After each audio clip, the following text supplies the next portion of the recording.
David, thank you. Well, this afternoon we learned Austin Straubel International Airport could soon undergo a management change pending final approval from the Brown County Board of Supervisors.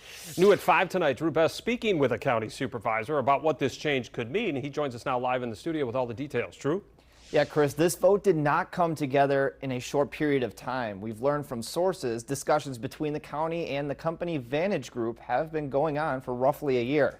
Tomorrow night, a final vote from the county board would finalize Vantage Group taking over day-to-day operations at Austin Straubel.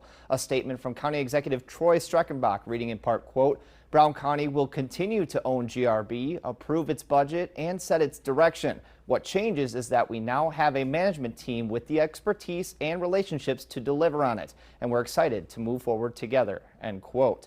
Now, according to Board Supervisor Patrick Evans, the airport director, assistant director, and marketing and communications manager were all terminated today. The airport director position remains, but its salary will be set at $1. Supervisor Evans tells me the board has had several conversations about the airport in closed session, and they feel the airport needs to take a step up.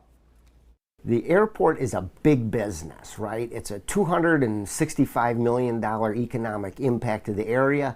It touches a little over 1,700 jobs. And in reality, it just hasn't been doing what it should be doing. Evans adding he does not expect it to take long after the board's approval for Vantage Group to step in and begin its work at the airport. Chris?